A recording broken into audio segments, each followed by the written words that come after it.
Welcome to our channel. నేను మీ master Durgaprasad. ప్రముఖ political analyst Ramnath గారు మనతో పాటు ఉన్నారు. సార్ నమస్కారం సార్. నమస్తే మాస్టర్. చాలామంది ఛాలెంజ్లు చేసుకుంటుంటారండి రాజకీయ నాయకులు అన్నీ. అది చూసే వాళ్ళందరూ కూడా నవ్వులు వస్తుంది, విపరీతం నవ్వు వస్తుంటుంది. ఉదాహరణకి కేటీఆర్ ఒక ఛాలెంజ్ చేశారండి రేవంత్ రెడ్డి గారితో. ఈ కేటీఆర్ గారు సిరిసిల్ల ఎమ్మెల్యే పదవికి రాజీనామా చేస్తారట. సీఎం రేవంత్ రెడ్డి గారు ఆయన సీఎం పదవికి అలాగే ఆయన ఎమ్మెల్యే పదవికి రాజీనామా చేసేసి ఇద్దరు కూడా మల్కాజ్గిరిలో పోటీ చేయాలంట ఎంపీ సీట్కి. ఓకే, ఈ ఛాలెంజ్ మరి తీసుకోమని అంటున్నారు కేటీఆర్ గారు. ఇది ఎలా చూస్తారు మీరు? అంటే గత 2023 సాధారణ ఎన్నికల్లో మనం ఒక ఛాలెంజ్ చూసినాం. ఏం ఛాలెంజ్ చూసినాం? రేవంత్ రెడ్డి గారే ఛాలెంజ్ ఇచ్చారు. అంటే కేటీఆర్ పైన నేనే పోటీ చేస్తాను అని చెప్పి ఆయన కామారెడ్డిలో పోటీ చేయడం జరిగింది.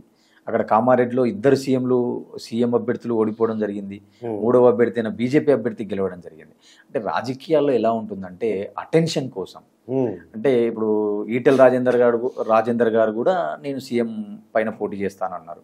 ఇప్పుడు ఈరోజు కౌశిక్ రెడ్డో ఇంకో రెడ్డో బీఆర్ఎస్ వాళ్ళు అటెన్షన్ కోసం మాట్లాడుతుంటారు. కానీ ఇక్కడ చూడాల్సింది ఏంది, వాళ్ళకు మొన్ననే అధికారం వచ్చింది, వాళ్ళకు ప్రజలు 5 ఏళ్ళు తీర్పిచ్చినారు. నీకు రాజీనామాలు చేసి పోటీ చేయడానికి కాదు కదా మనకు ప్రజలు తీర్పిచ్చేది. ఇప్పుడు సాధారణంగా మనకు రాజీనామా మనం ఎప్పుడు చేస్తాం? ఏదైనా ఒక ఇష్యూ బేస్డ్ రాజీనామా చేస్తారు, లేదంటే కనుక ఏదైనా ఒక అంశం పైన పోరాడినప్పుడు రాజీనామా చేస్తారు, లేదంటే ఒక వ్యక్తి చనిపోయినప్పుడు ఎన్నికలో వస్తుంటాయి తప్ప మనకు ప్రజలు అధికారం ఇచ్చింది మాటికి రాజీనామా చేసుకొని కొట్లాడడానికి కాదు కదా. మనకు ప్రజలు 5 ఏళ్ళకి కదా తీర్పిచ్చేది, ఓటేసేది 5 ఏళ్ళకి కదా.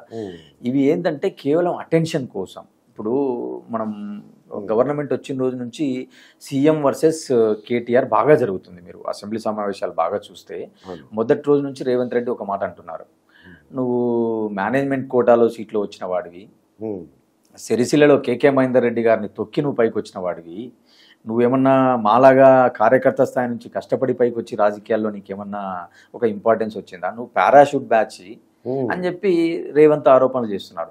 ఆయన కూడా ఏం ఆరోపణ చేస్తున్నాడు, నువ్వు మా బట్టి విక్రమార్కను లేదా ఉత్తమ్ కుమార్ రెడ్డిని శ్రీధర్ బాబును తొక్కి నువ్వు ఈరోజు సీఎం అయినావు, నువ్వు కూడా పక్క పార్టీల నుంచే కదా వచ్చిందని. అంటే వీళ్ళిద్దరి మధ్యన ఒక మాటల యుద్ధం, మాటల ఘర్షణ ప్రతిరోజు నిత్యం మనం వార్తల్లో చూస్తున్నాం. ఆ కోణంలోనే ఈరోజు రేవంత్ రెడ్డికి ఎందుకు మల్కాజ్గిరి ఛాలెంజ్ ఇవ్వడం జరిగిందంటే, ఇక్కడ రాజకీయంగా చూస్తే మల్కాజ్గిరి పార్లమెంటు నుంచి రేవంత్ రెడ్డి గారు ఎంపీగా గెలిచినప్పటికీ కూడా ఈరోజు మల్కాజ్గిరి పార్లమెంటు పరిధిలో ఏ ఒక్క అసెంబ్లీ స్థానంలో కూడా కాంగ్రెస్ అభ్యర్థి ఎమ్మెల్యేగా లేరు. సో కాబట్టి మీరు ఈరోజు అక్కడ మీరు పోటీ చేసి మీరే దమ్ముంటే గెలవండి అని ఒక ఛాలెంజ్ విసురుతున్నారు వాళ్ళు. అంటే ఈరోజు బీఆర్ఎస్ పార్టీ మనం అధికారానికి దూరమైనప్పటికీ కూడా ఈరోజు వాళ్ళు ఏదైతే జిహెచ్ఎంసీ పరిధిలో ఉన్నటువంటి ఈ నియోజకవర్గాల్లో వాళ్ళకే హోల్డ్ ఉంది. అంటే హెచ్ఎండిఏ పరిధి నుండి జిహెచ్ఎంసీ పరిధిలో ఖచ్చితంగా వాళ్ళకే మెజారిటీ స్థానాలు, అన్ని స్థానాలు వాళ్ళే జెండా ఎగిరేయడం వల్ల ఈరోజు మల్కాజ్గిరి పార్లమెంటు పరిధిలో, అంటే మనకు హైదరాబాద్ సిటీలో ఉన్నటువంటి 3 పార్లమెంటు నియోజకవర్గాలు, అంటే హైదరాబాదు, సికింద్రాబాదు, మల్కాజ్గిరి. సో ఈ 3 పార్లమెంట్లు కూడా వాళ్ళకే హోల్డ్ ఉంది పార్టీ పరంగా. సో కాబట్టి నువ్వే దమ్ముంటే పోటీ చేయి అని ఒక రాజకీయ కోణంలో చేస్తున్నారు తప్ప అది సీఎంకు తెలుసు ఎవరిని ఎక్కడ పెట్టాలా, ఎవరిని ఎక్కడ ప్లేస్ చేయాలా, ఎవరిని ఎక్కడ కంటెస్టెంట్గా పెట్టాలనేది కాంగ్రెస్ పార్టీ అధినాయకత్వం నిర్ణయిస్తారు తప్ప ఇప్పుడు కాంగ్రెస్ పార్టీ కూడా ఏదో కేటీఆర్ ఛాలెంజ్ ఇచ్చినారంటానే పోయి రేవంత్ రెడ్డి అక్కడ పోయి పోటీ చేస్తాడా, ఇవన్నీ ఏంటంటే రాజకీయంగా ఒక చర్చకు దారి తీస్తాయి తప్ప ఈయన పోయి ఆడ పోటీ చేసేది లేదు, ఆయన పోయి సిరిసిల్లలో రిజైన్ చేసేది లేదు, ఏం లేదు. అంటే ప్రజల అటెన్షన్ మార్చడానికి మాటల యుద్ధం వీళ్ళకి ఏంటంటే సరదాగా ఉంది వీళ్ళకి. అంతే కదా. ఇప్పుడు హరీష్ రావు కూడా అసెంబ్లీలో మాట్లాడతా నీకు చేత కాకుంటే దిగిపో, మేము వస్తాము అన్నారు రేవంత్. అంటే ఇప్పుడు ప్రజలు 5 ఏళ్ళ అధికారం ఇచ్చింది నిన్ను దిగిపోవడానికే. అంటే గతంలో కూడా వీళ్ళు కూడా ఆరోపణలు చేసి ఉంటారు, మీరు కూడా రాజీనామాలు చేయండి, దమ్ముంటే తెలుసుకుందాము, మీకు చేత కాకుంటే మాకు అప్పచెప్పండి. ఇవన్నీ ఏంటంటే గత 20 ఏళ్ళ నుంచి కూడా మనం ఆరోపణలు చూస్తూనే ఉన్నాం. అంటే అటెన్షన్ కోసం. అంటే నువ్వు డైరెక్ట్గా ఒక ముఖ్యమంత్రి స్థాయి వ్యక్తిని, ఒక పెద్ద పదవిలో ఉన్న వ్యక్తిని నువ్వు టార్గెట్ చేసి మాట్లాడితే నీకు కూడా కొంత అటెన్షన్ వస్తుంది, అంటే నీ కార్యకర్తలు కూడా కొంత ఉత్సాహం వస్తుంది. అంటే ఒక చర్చకు దారి తీస్తాయి తప్ప ఇవన్నీ జరిగే పనులు కాదు. ఇప్పుడు ఇందాక మీరు అన్నట్టు మల్కాజ్గిరిలో ఒక కాంగ్రెస్ ఎమ్మెల్యే లేరు. అవును, అది ఇప్పుడు అసెంబ్లీకి. అవును, ఇప్పుడు వాళ్ళ మార్పు ఉండదంటారా మన పార్లమెంట్ ఎలక్షన్స్కి? ఎందుకంటే కాంగ్రెస్ అధికారంలోకి వచ్చింది, ప్రజల్లో మార్పు ఉంటుందంటారా ఉండదంటారా? ఖచ్చితంగా. అంటే ఇప్పుడు నేను అన్నట్టు కాదు, ఒక 2 వారాల కిందటో ఒక వారం కిందటో బీజేపీ జాతీయ కార్యవర్గ సభ్యుడైనటువంటి మురళీధర్ రావు గారు కూడా ఒక మాట అన్నారు. మొన్న వాళ్ళకు అసెంబ్లీ ఎన్నికల్లో దాదాపుగా 39% ఓట్ బ్యాంక్ రావడం జరిగింది. ఎవరికి, కాంగ్రెస్ పార్టీకి. ఓకే. సో ఈరోజు ఆ ఓట్ బ్యాంకు దాదాపుగా 45-46% వెళ్ళింది అన్నారు. అంటే ఎప్పుడైనా ఒక పార్టీ అధికారంలోకి వచ్చిన తర్వాత కొంత ప్రజల ఆలోచన శైలిలో మార్పు వస్తుంది. మోర్ ఓవర్ వీళ్ళు 6 గ్యారంటీలు అని చెప్పి అధికారంలోకి రావడం జరిగింది. వాటిలో ఇప్పటికే ఒక 2 గ్యారంటీలు అమలు చేసినారు. ఇంకా ఒక 2 గ్యారంటీలు అంటే 500 రూపాయలకే గ్యాస్ ఒకటి, తర్వాత 200 రూపాయల రూపు గృహజ్యోతి అనే గ్యారంటీ, ఇలా అమలు చేసుకుంటూ వాళ్ళు పార్లమెంట్ ఎన్నికల్లో గెయిన్ కావాలా, రాజకీయంగా టీఆర్ఎస్ పార్టీని 1-2 స్థానాలకే పరిమితం చేయాలా అనే ఒక బలమైన వ్యూహం కాంగ్రెస్ పార్టీలో కనపడుతుంది. అందుకే ఈరోజు మనకి ఈ చేరికలు కనపడుతున్నాయి. ఇంకొక వైపు బీజేపీకి ఆల్రెడీ 4 ఎంపీలు ఉన్నారు ఇప్పుడు మన తెలంగాణ. వాళ్ళ ఎమ్మెల్యేల పరంగా వీక్ ఉండొచ్చు, కానీ బీజేపీ పార్టీ మీరు గత 2019 పార్లమెంట్ ఎన్నికల్లో చూసుకున్నా కూడా బీజేపీకి 19% ఓటు శాతం ఉంది ఇక్కడ తెలంగాణలో. అంటే పార్లమెంట్ ఎన్నికలకు, అసెంబ్లీ ఎన్నికలకు కంపేర్ చేసినప్పుడు బీజేపీ పార్లమెంట్ ఎన్నికల్లో కొంత స్ట్రాంగ్ ఉంటుంది ఇక్కడ.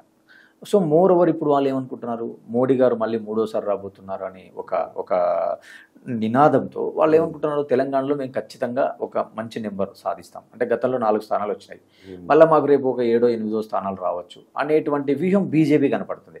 అందుకే ఈరోజు బీఆర్ఎస్కు సంబంధించినటువంటి నాగర్ కర్నూల్ ఎంపీ రాములు గారు కావచ్చు, Zaheerabad MP garu BB Patil, I think so, ఆయన కూడా ఈరోజు బీఆర్ఎస్ తీర్థం పుచ్చుకున్నారు.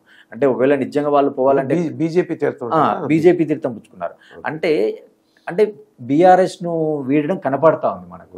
అంటే ఖచ్చితంగా ఈ యొక్క బీఆర్ఎస్ ప్రభ తగ్గిపోయి కొంత బీజేపీకి, కొంత కాంగ్రెస్ పార్టీకి పార్లమెంట్ ఎన్నికల్లో అడ్వాంటేజ్ కనపడుతుంది అనేది నా భావన.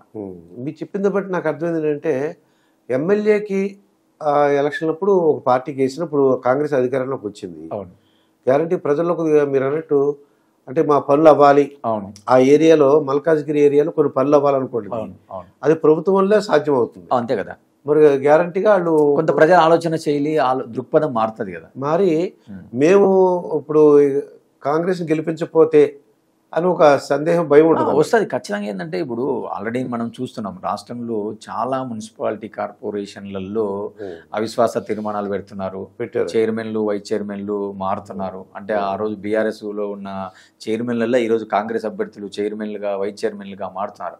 అంటే సహజంగా ఏ ప్రభుత్వాలు ఉంటే ఆ ప్రభుత్వాలకు లోకల్ బాడీస్లో కొంత బలం పట్టు వస్తుంది ఆటోమేటిక్గా.